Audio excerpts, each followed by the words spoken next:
Porque o líder da oposição no Senado, Rogério Marinho, protocolou nesta terça-feira um pedido para a realização de um plebiscito sobre a legalização do aborto. O anúncio aconteceu através de uma coletiva de imprensa no Congresso Nacional e contou com o apoio de 45 deputados e senadores. De acordo com Marinho, o tema debatido precisa passar pelo parlamento e ser referendado pela população e não por ministros. Para a convocação do plebiscito é necessária a publicação de um decreto legislativo que precisa do apoio de pelo menos 1/3 dos senadores e dos deputados. Cristiano Beraldo, queria a sua avaliação sobre essa possibilidade do plebiscito, consultar a população sobre o aborto. É uma boa ideia? Olha, Keniato, vamos lá. Trazer a população para opinar sobre assuntos importantes, relevantes para a formação social, para o funcionamento da sociedade, eu acho válido. Mas é importante que a gente tenha uma cultura atrelada a isso, né? A gente olha para os Estados Unidos, por exemplo, quando a pessoa vai votar no presidente, vai votar no governador, tem lá vários outros temas que ela se manifesta a respeito. Inclusive, olha, tem aqui uma praça, ou tem uma área de esportes, ou tem uma nova via, você quer que seja investido nisso? E aí você se manifesta em relação a vários temas, sobretudo aqueles que implicam na utilização do dinheiro da população que forma o orçamento público. O Brasil tem condição de fazer isso de uma forma mais ampla, mais sistemática, até para que a população compreenda o seu papel? Eu, sinceramente, eu acho que não. E aí a gente tem que lembrar que é muito fácil você perceber qual é o posicionamento da maior parte da população brasileira em relação a um tema tão sensível quanto o aborto. Eu não acho que há dúvida, olha, mais ou menos ali na metade, talvez sim, talvez não. Este é um tema que eu acredito que o parlamento, através dos deputados e senadores, tem total condição de decidir conforme o que eles escutam dos seus eleitores, o que eles escutam da rua. E a gente tem que acabar de vez com essa história de aborto no Brasil. Isso virou uma bandeira política, isso é uma loucura. Estão pegando vida de crianças que estão ali em formação para transformar numa bandeira política. Isso é uma aberração, isso é uma loucura. Nós temos que pôr uma pá de cal nesse tema. E eu sou da opinião que, para isso, deputados e senadores bastam. Mas não desmereço a iniciativa. Só acho que no Brasil de hoje, talvez esse não seja o caminho ideal. E você, Zé, é preciso escutar o que os brasileiros pensam sobre o aborto? A população tem maturidade para decidir sobre esse tema tão delicado? Cada vez mais a população deve participar. É uma ideia arraigada aqui no Congresso Nacional, Daniel, e quando falam nisso aqui, todos viram a cara, de que nós temos uma democracia representativa. Fazer esse tipo de consulta é tirar poderes de deputados e senadores. E ninguém, absolutamente ninguém, abre mão de poder assim tão espontaneamente, né? Há uma certa cultura aqui de que os deputados são uma espécie de Hermes, né, que faz a hermenêutica, ou seja, que falam com os mortais o que eles devem pensar e como eles devem interpretar as palavras e o que Deus quis dizer. O Hermes o Deus Hermes é que faz essa ligação, é a origem da palavra hermenêutica, né? Então os deputados se sentem assim. Então temas, eu já vi esse debate aqui. Quando se fala, por exemplo, adoção de pena de morte, quando se fala em aborto, quando se fala em assuntos assim polêmicos, né? Prisão perpétua, redução da maioridade penal, são assuntos que, se colocados para uma consulta popular, o resultado é completamente diferente do que acontece no Congresso. É o caso, por exemplo, do Estatuto do Desarmamento, que todo mundo tinha certeza de que seria aprovado integralmente, e depois a gente viu que o referendo foi contra o que disseram os deputados, né, sobre fabricação e venda de armas no Brasil, que seria proibido se não houvesse o referendo. Veja bem, eu acompanhei, Beraldo, nos Estados Unidos, uma eleição muito importante, fiquei assustado quando eu vi uma cidade em Michigan, que tinha 52 questões a serem decididas na eleição. Estavam lá, além do presidente, do governador, do deputado, tinha perguntas assim sobre o diretor da biblioteca, xerife, o juiz, e uma das questões é se uma grande rede de supermercado seria ou não instalada no município. E eu dizia, mas veja bem, aqui não é o país da livre iniciativa, da liberdade, do sonho americano, e disseram, olha, esta grande rede de supermercados, loja de departamentos, quando ela chega, ela quebra a economia local.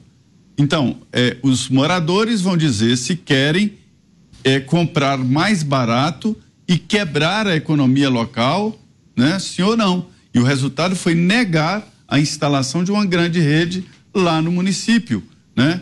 E presidente da rádio comunitária, que rádio comunitária lá não é a rádio, a rádio estatal lá não é a rádio do estado, mas é do público, né? Rádio pública, desculpa, a rádio pública lá é a rádio do povo, a rádio pública que é mantida pelo povo e não a rádio mantida pelo estado, no sentido público, né?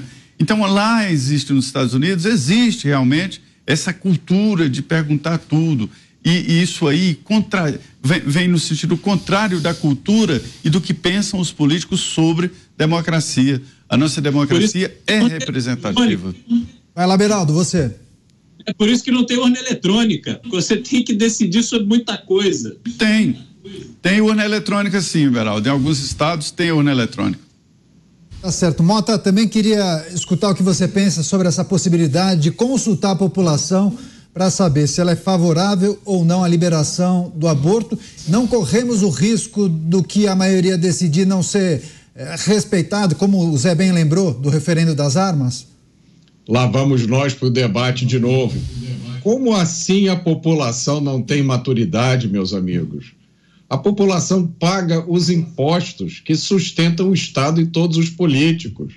Então a população tem maturidade para escolher presidente, mas não tem maturidade para decidir sobre o aborto? Ora, o que é isso?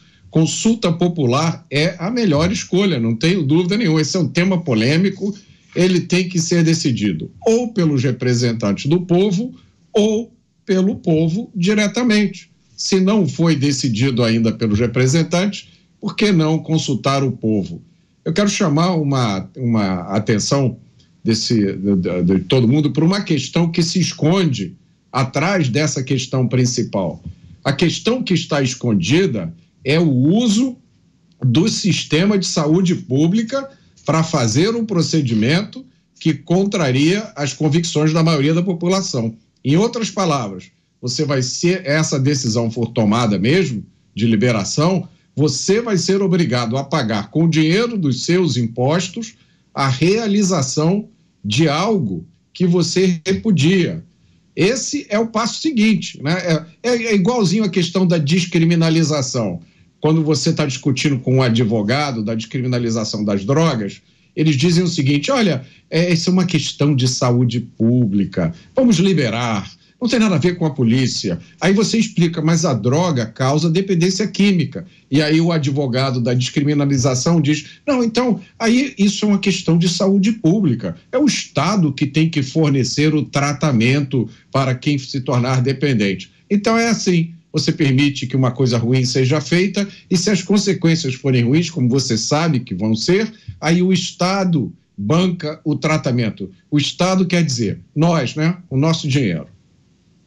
Cláudio Dantas, opiniões diferentes dos nossos colegas, também queria escutar se você é favorável a esse tipo de artifício, plebiscito, referendo, para escutar o que a população tem a dizer sobre esse tema, que é muito sensível, né? Olha, Daniel, inclusive a gente acabou de receber aqui a notícia, que daqui a pouco a nossa produção vai estar colocando na tela, acabaram de aprovar o marco temporal. O plenário, o marco temporal. É o PL, tá? A gente mais cedo estava conversando aqui, não é PEC, é PL mesmo. E ele foi aprovado sem alterações. É porque tem os dois, tem o PEC e tem é porque tinha um outro texto, mas esse texto que foi aprovado em regime de urgência é um PL e ele vem já da Câmara, né? Ele foi utilizado, já foi recuperado, resgatado da Câmara, aprovado sem modificações, justamente para não voltar para a Câmara, então ele vai à sanção. Então aqui, aí eu reafirmo aquilo que eu tinha dito antes, o Lula vai vetar esse PL do marco temporal, alegando inconstitucionalidade já declarada pelo Supremo. Tá? Então fica aí a notícia e a gente segue aí nessa discussão. Daqui a pouco a gente pode detalhar essa questão. Bom, sobre o plebiscito, eu acho que é válido sim consultar.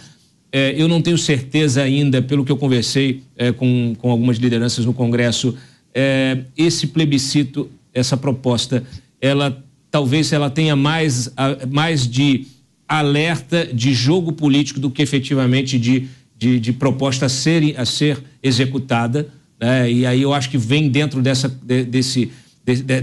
desse jogo de pressão que a gente está verificando aqui, que está pautando hoje o nosso programa, né, entre o Congresso e o Supremo. É uma forma de dizer para o Supremo: a gente vai adiante com isso, segura isso aí, ou a gente vai ouvir a população. E nós sabemos, as pesquisas já mostraram, a gente tem uma maioria da população cristã, conservadora, que dificilmente vai rejeitar, né, muito provavelmente vai rejeitar, né, a qualquer tipo de liberação do aborto. Então, fica aí essa questão.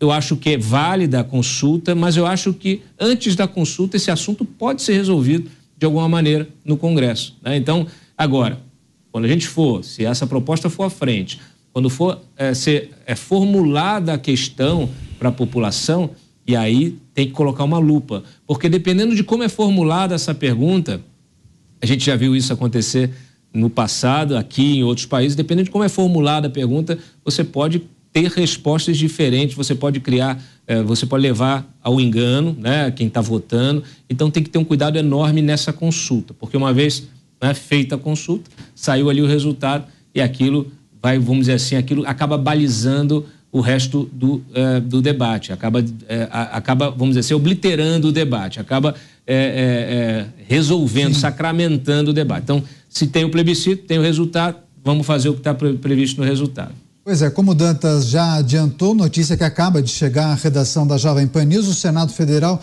aprovou por 43 votos a 21 esse texto base do projeto que estabelece o marco temporal para a demarcação das terras indígenas e, como bem destacou o Cláudio Dantas, trata-se de um PL, um projeto de lei, como foi aprovado nas duas casas, seguirá para a sanção do presidente Lula.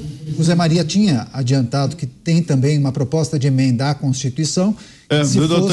Exatamente, se fosse aprovado nas duas casas, seria promulgado pelo Congresso Nacional, que não é o caso desse PL que foi aprovado no dia de hoje. Agora, Cristiano Beraldo, próximos passos. O presidente Lula precisa sancionar esse projeto de lei, que é uma clara resposta ao Supremo Tribunal Federal. O Dantas já tinha adiantado a posição e o que ele entende que deve acontecer. O presidente Lula deve vetar. Isso coloca mais gasolina nessa discussão, Beraldo? Coloca no sentido de que torna essa discussão cada vez mais longa e com mais etapas, né? Então vai haver o veto, vai haver a derrubada do veto, vai haver a ação no Supremo Tribunal Federal. O Supremo Tribunal Federal, ao mesmo tempo, já vai estar ali numa posição que vai decidir contrário à manifestação da sua vontade, porque a gente sabe que esse julgamento que a ministra que está se aposentando hoje, se não me engano, Rosa Weber, ela colocou em pauta porque ela queria votar sobre o marco temporal, ela queria votar sobre aborto, ela quer manifestar a sua opinião, e aí o Supremo todo, o corpo ali de ministros, vai nessa. E como é que vai ser o comportamento agora diante da decisão do Congresso Nacional, aonde as leis devem ser formuladas? Esse embate, ele tem a possibilidade de subir de temperatura. E aí a gente precisa lembrar do assunto que tratamos aqui no início do programa de hoje, que é o fortalecimento das frentes parlamentares. A FPA é uma frente parlamentar extremamente organizada. Eles têm uma estrutura que realmente trabalha, eles sabem o que estão fazendo. E servirá de exemplo para outras frentes parlamentares que também vão se organizar, vão se fortalecer muito mais do que os partidos, porque estão reunidos ali em torno de uma ideia, um ideal, coisa que muito partido político não faz. A gente citou há pouco a questão do PL, que já teve a obstrução que era pretendida, já foi furada ali por cerca de 20 deputados. Uma frente parlamentar, não. O que une a frente parlamentar é justamente a defesa de uma determinada ideia. Então, este embate, essa temperatura, de fato, tende a subir. Qual é o resultado disso, na minha opinião? Será um duelo de forças, mas que tende, ao final, apesar de todo mundo sair machucado, mas tende, ao final, colocar cada um no seu devido lugar. As coisas não estão certas no Brasil e a gente precisa realmente de um freio de arrumação. Pois é, Mota, o quanto essa aprovação de hoje, mesmo esse movimento de obstrução, quase uma greve de parlamentares, acabam indicando uma força de mobilização que não se via em relação aos congressistas. E, naturalmente, isso acaba apontando para problemas, né? Problemas que envolvem, inclusive, a população, que aguarda a definição de pautas que mexem com o dia a dia deles, né? Eu não sei se eu concordo muito com essa leitura de conflito, de impasse. Eu acho que isso faz parte da dinâmica da democracia. Como eu já falei, não existe nenhum livrinho de regras que diz como é que as coisas devem funcionar. Até mesmo as regras que a gente tem, que são escritas, e muitas delas de facílima interpretação, muitas vezes se mostram bastante flexíveis, né? Então, flexibilidade faz parte do jogo. Eu não vejo isso que esse projeto que o Senado aprovou como sendo contra. Eu acho que ele é um projeto a favor do direito de propriedade, a favor da segurança jurídica, da estabilidade, que é um fator fundamental para o desenvolvimento de uma nação. Sem estabilidade e segurança jurídica, nenhum país chega a lugar nenhum. Então, parabéns ao Senado. Eu vejo isso como um passo na direção certa, não como um passo na direção de um aumento de um conflito que já existe. Mas foi uma mobilização rápida e ágil, né, Dantas? Sem dúvida, uma reação contundente. Olha, pegando aí um pouquinho do raciocínio do Mota, eu acho que a gente pode esperar, claro, uma reação do Lula como o veto. Esse veto pode ser derrubado, a gente pode ter a judicialização novamente disso lá no Supremo.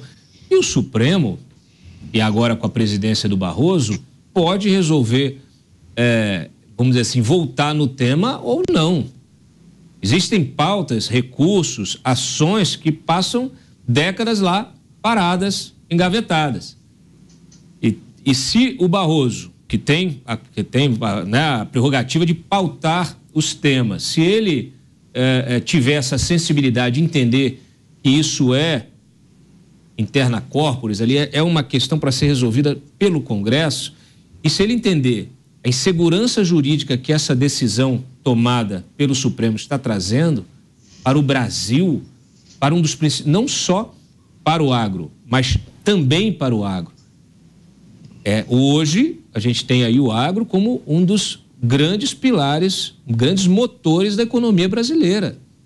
Você não pode ferir de morte esse motor. Você não pode, sabe, retirar esse pilar que sustenta a economia. Você não pode provocar abalos nesse pilar. Já basta os problemas naturais desse setor, muitas vezes quebra de safra, problemas climáticos, como nós estamos vivendo aí, de forma recorrente, que impactam. Mas, assim, você não pode trazer insegurança jurídica para um produtor. Isso aí pode criar um problema gravíssimo, porque a insegurança jurídica afasta o investimento. Neste caso específico, tem a consequência da insegurança alimentar que é provocada com isso. A gente já tem uma previsão de uma safra menor para o ano que vem. Então, você vai mudar a propriedade de terra, vai destruir produção, vai jogar fora, vai queimar, vai transformar em floresta. O que você vai fazer com isso? Eu não posso deixar de reafirmar os números. 14% do território brasileiro já é demarcado como terra indígena. E o agronegócio ocupa metade disso, tendo a responsabilidade de alimentar 1 bilhão de pessoas no planeta.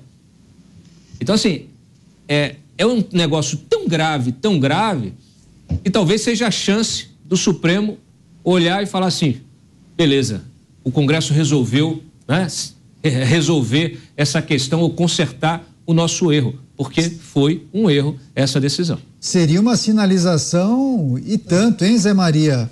Seria uma opção, inclusive, para pacificar essa situação, pacificar o país. Luiz Roberto Barroso, novo presidente do Supremo Tribunal Federal, não pautar esse tema e deixar valendo o que foi decidido pelo Congresso Nacional. Sonho meu? Sonho meu. Sonho nosso. Não é tão não. Veja bem o que está pendente lá, a história do aborto. Ele mesmo pediu para tirar do virtual, do plenário virtual, e ir para o plenário físico. Já é uma indicação clara, né? Mas nesse caso específico, ele atendeu ao anseio de Rosa Weber, que queria manifestar e registrar o voto dela, né? Foi uma jogada combinada entre os dois, ficou claro isso. Para o voto dela não ser depois invalidado, né? Retirado ali do julgamento, para ele poder contar, mesmo com ela já agora fora. Mas agora no plenário virtual, cabe a ele pautar ou não pautar. Ele pode retirar de pauta ou atrasar a decisão. Essa votação aí do marco temporal na demarcação de terras indígenas é um marco temporal de uma reação do Congresso Nacional. E um resultado muito interessante, 43 votos contra o Supremo Tribunal Federal. É um marco no sentido de colocar o pé na porta e dizer, olha, respeite o Congresso Nacional. 49 votos se aprovam a emenda à Constituição no Senado Federal, que é a maior resistência. Na Câmara é mais fácil. Então, a emenda à Constituição, se esse projeto não vingar, vai uma emenda constitucional, né? Que é a emenda do doutor Irã, que foi apresentada com 27 assinaturas. Um deputado não tem competência, e nenhum senador, para apresentar uma emenda à Constituição. Ele precisa de um apoiamento mínimo no Senado 27. E essa emenda apresentada pelo doutor Irã tem exatamente esse número de assinaturas. Então, essa reação do Congresso em aprovar esse projeto de lei é um alerta, o sinal vermelho está sendo aceso no Congresso Nacional de dizer que não vai aceitar todas as decisões do Supremo. Não se trata de uma tentativa de fazer controle das decisões do Supremo, mas é um controle da vigência constitucional. Olha, eu assisti vários debates importantes sobre os poderes e houve uma tentativa de se fazer o controle externo do judiciário, uma reforma do judiciário, uma demonstração clara de que é possível sim mudar esses estabelecimentos aí de competências. Já houve, né? Eu me lembro, a relatora foi a deputada Zulaie Cobra, do PSDB de São Paulo, e houve resistências e ficou da seguinte forma: o CNJ, que é o controle externo do judiciário, mas haveria um controle externo do judiciário que acabou não acontecendo, mas houve o debate e criaram o CNJ, que é uma espécie de controle mesmo dos juízes. Então, assim, essa votação de hoje é um marco no sentido de que o Congresso pode reagir.